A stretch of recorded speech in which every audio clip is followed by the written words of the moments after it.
And now we will turn to our first guest, Reverend Tony Lee, pastor of Community Hope AME Church in Prince George's County.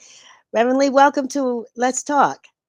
Thank you so much. It's always a great pleasure to be here. And I need to say, just off the top, as a Southeast baby, as a Xenia Street baby, um, first want to shout out the legacy of your parents, your mother and your father. Their names rung out for us so much as a child.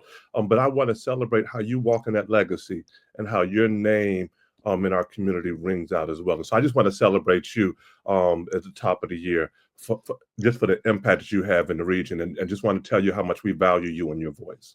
Well, must have been something about that Xenia and Foxhall that, some good water or something was going through there because I want to actually kind of say the same thing to you. I mean, you have done so much with your church. You've done so much with just working in the community. Your voice is well respected, not only locally, but nationally.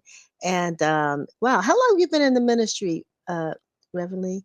Wow. I started in the ministry in 1992. So you can count the years. I I get was counting the well, years. I'm slow now with math, but I was gonna try. I don't know what that means. And not only the years, but the age, of Mhm. I mean when you started and how did you decide to go into ministry? Because it's a family endeavor for you all. Well, and I think what's interesting, the blessing is I was raised at the Paramount Baptist Church under back then it was Reverend McCombs, Reverend Aaron McCombs, and then Ishmael Shaw. And that was my foundation, right? But as a young person, of course, I strayed and I kind of went my way, and then was blessed to in my young adult years come up upon the Ebenezer AME Church with Dr. Granger and Dr. Jordan Browning, and there just really reconnected with the Lord. And it was in there that I just really realized my sense of purpose and direction, and realized that all the things I was doing that was so counterproductive to community and society, that God had a better plan for me, and had a better work for me. And it was out of there that we just saw kind of what the Lord was able to do. Yeah, it's amazing. And now, tell everyone where your church is located because you were in that fabulous space at at the mall, Mhm. and now you're in a fabulous space at a school. Just tell us what's happening with uh, Community of Hope. Yeah, so it's interesting. So we started in the Legend nightclub. Then we've been in Iverson Mall for about 15 years. And currently we're in the Suitland High School in the auditorium. And we meet there Sundays at 10 a.m. Right now we have a signed, ratified purchase agreement for the former Macy's in the Hillcrest Heights Shopping Center. And so we are in the midst of working through that deal, some of our partners. And so we are excited about that possibility. So right now we're in Suitland High School as we are finishing locking in that deal for that Macy's and purchasing that Macy's. And so, yeah, we're just so excited about the possibilities and what the future is bringing. And that Macy's won't just for us to do church, but we have a for-profit, nonprofit, faith collaboration that is shaped to turn that Macy's into a whole community resource center. That we've got business partners that will be there. We'll do workforce training, workforce development, small business incubation, mental health services, family services. There'll be a recording studio there, a video studio there, auditorium there. It'll be something that will really be, I tell people the smallest piece of it will be the church. Yeah. Everything else, our whole focus is what we can do to help continue to revitalize that community and offer services to the community. It kind of reminds me of, I say Back to the Future, but I don't even know what that really means. But, I mean, back in the day, the church was the foundation, as Mhm. particularly, after the end of slavery and folks were making those migrations and they were moving to new communities. And that's where the base was. And all the resources that our community needed were right there based in our churches. And so you're really going back to doing, well, you haven't stopped because Community Hope has always done this. So, it's just fascinating to me to see that you have not swayed from your mission. Well, and also, the reality is it's okay to be a copycat if you know which cats to copy. And really, I'm just doing what I've grown up seeing at Paramount Baptist Church in Southeast. That was the center of our community, and it really was a blessing. And everything I grew out of that at Ebenezer AME Church, it was a center of community and was just vital impact in the shaping of Prince George's County. I learned from folks like Reverend Willie Wilson over there at Union Temple, and just sat up under his feet and learned those kinds of things. So it's these models that have really, I'm just copying off of those cats. And so I have to at least be honest enough to acknowledge the fact that I'm not some brilliant guy doing it all of myself, but I'm just learning from the elders and trying to in some way walk faithfully in my season. I remember us having a conversation right during COVID. You were on, and we were talking the pandemic, and I think, I don't know if I'm correct with this, but I remember you saying that church may not be the same as it was. I mean, Mm, because people, some churches never closed, mm, and they were able to continue during the pandemic. But this, virtual services and how churches had to pivot. And I'm just saying that to say, I mean, recently I did an article on a church over here in Southeast, over 100 years old, that closed its doors, an mm, Episcopal church that mhm. closed its doors forever because it just could not recover from COVID and lost so many members. Where are we now? Where are we now with regards to the status of our of particularly Black churches?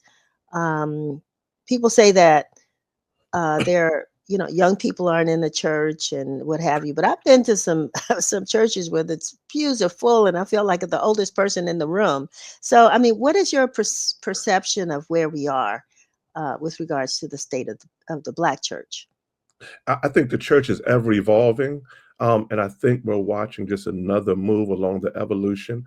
I think that we are in the midst of generational shifts. If you look at many of the significant kind of mainstream churches in our region, you're watching transitions in their leadership, in which the leaders who have been leading for just decades are now retiring. And so, if you look at a Union Temple for Reverend Dr. Willie Wilson, you now have a Reverend Dr. Anika Wilson who's pastoring. If you look at just various churches throughout the region, you're starting to watch either the transition have happened or are happening. I'm thinking of a Pastor Macklin and the transition that's happening out there, the sanctuary at Kingdom Square. I'm thinking of various churches throughout the region. But what I believe that we're watching is that we are watching a church that we have a vibrant transition.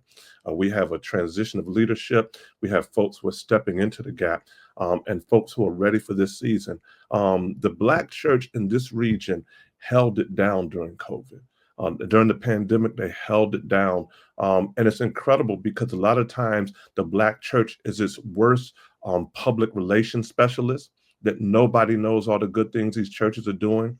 Nobody hears about all the great work these churches are doing. But churches held it down even when they weren't able to have the doors open. They still functioned online, but not just online, but they were serving people in the community. They were feeding people. They were the safety net for people. And I think we still see that still now is a Black church. And that's what we're going to need right now, especially with the shift in leadership and this shift that's happening in Washington, is that we need the Black church to be the safety net. We need the Black church to be the place where our people can depend on, that center of community. And I believe that we see that right now. And I believe, and I'm seeing that young people are engaged in the church. And I think you're correct. There are a lot of churches in this region that are very relevant. And there are a lot of young people who are at church, who are locked in, who are focused, and are finding their place in their role. And I think sometimes I wonder if it's the sense of community that people aren't finding in other places, and the church offers that sense of community and fellowship. I mean, it's always been there, but sometimes their parents weren't taking them there, and so they're there, kind of finding that on their own, which I think is it's a positive thing. But you mentioned the change in leadership, and I know that you worked really hard and um, in one capacity on on the leadership. But I mean, election night was a shocker to most Americans. Well, I won't say most, to many. Even those who supported the winner, I think were shocked by the results of the election. And the you know, what we began to feel, or what people began to feel as a result of that, sort of a doom and gloom and depression. What do you have to say about that? I mean, how do we approach 2025 in this new leadership? Well, and I think we need to also be honest, though. It was a shocker. So for me, it was a shocker, but I felt that it was going to be a close election. So it was a shocker in how big the margins were. That was a shocker. But the fact that there was a loss, I don't know, was as big of a shock. I think that we have to be honest with ourselves, even as we're looking at just kind of doing a postmortem or trying to figure out how to move in next seasons, that it's important for us to hold all parties accountable. And what was happening was that we had this kind of cognitive dissonance, even with folks on the ground. If you talk to folks who were on the ground, and I worked, I'm talking about I worked, I was all over the nation working to get our dear sister Kamala Harris in. I was all over the nation working. I was on the Kirk Franklin tour. I was speaking before his tour stopped, registering folks to vote. I was working all over our region, trying to get her in, and also our dear sister Angela Also Brooks, who we're grateful that we is now Senator-elect Also Brooks, and we got her in. But one of the things that even on the ground that we were concerned about was this cognitive dissonance, that we had a party that was talking about the lawlessness of the Republicans while being lawless themselves. They were talking about the lawlessness and the challenge of a Republican Party that was going to just, kind of look at all laws and kind of toss them to the side. But our own party was lawless in regards to what was happening in Gaza. Our own party was lying to Congress and misrepresenting information. They were finding out information about the human rights abuses and about the blocking of humanitarian aid, but yet and still we're not giving the respect to our Palestinian American brothers and sisters. Yet and still we're still funding the genocide and the bombings of children and all that was happening. And so I think that we have to at least come to grips with and deal with the fact that we have to hold everybody to bear and hold accountable. Now, I did not want, and so with all of that challenge, I was still working the best I could to help to get our sister in because I was just concerned about a Trump presidency. With that, though, I think it's important for us in this season to hold a perspective. And our perspective is, as Black people, we've had bad leaders before. As Black people, if we think about the historian Vincent Harding, right? He has a book called There Is a River. And Vincent Harding talks about this river of struggle we've had as Black folks in America, that we've had ups and we've had downs, but we keep on fighting. And I tell folks as a pastor, the same God that was with us before is the same God that can be with us now. And I don't care who's in the White House, as long as I know God is on the throne. And so if we understand that and have a perspective, then it allows us not to get in such a doom and gloom that we feel we're in a situation that we can't make it, because we'd have made it through some rougher times and some harder times. We just know that this is a time in which we have to grab a hold of the tenacity of our foreparents and know that we have what it takes to make it through this time as well. I want to say preach. I kept wanting to say preach, preach, Reverend Lee, but you're right. You're right. I do want to ask one question. I want to go back to the point of holding people accountable, Mhm. because we register, we vote, and then we go back to business as usual. What does holding people accountable look like? What should we be doing? And so I think it looks like a few things. One, I think so. We do register, we do vote. I think it does mean hard advocacy, even while people are in office. I think it means pushing the levers, and I think that's what was so frustrating for many of us with the Biden-Harris administration, is that there were ways in which we were trying to hold them accountable, and ways we thought we had influence that we just realized we didn't. And I think that caused a great frustration that I think registered at the polls, not by who folks voted for, but many folks just voted and sat down.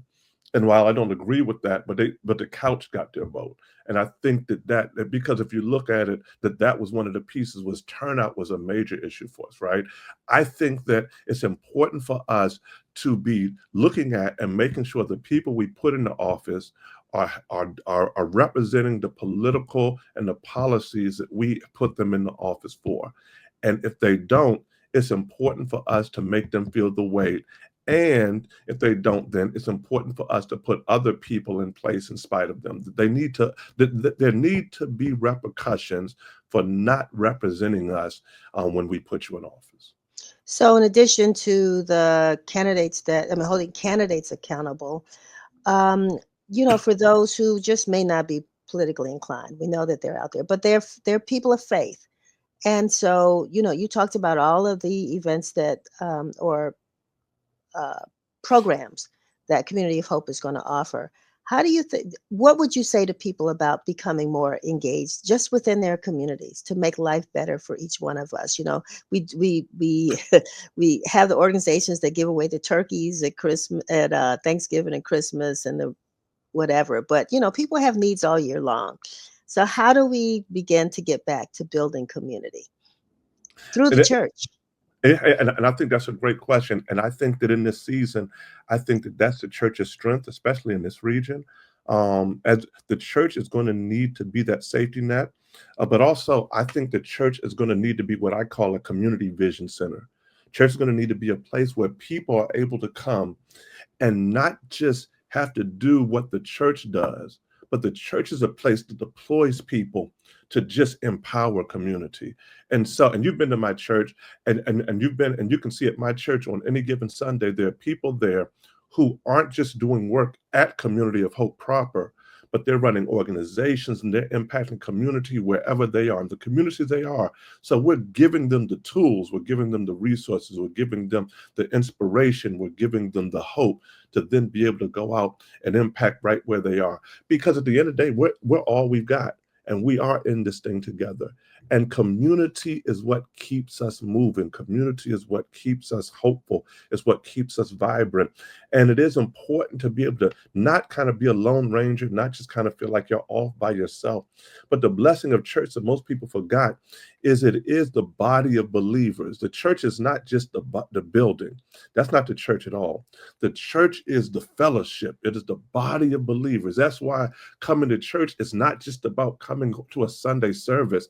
It's about coming together with other people so that folks can check in on you, so that folks can see about you, so that folks can inspire you, so that folks can walk alongside you, so that when you have an idea, you have somebody to bounce it off of, and somebody who can walk alongside of you and help you bring it to fruition so that our community can be better.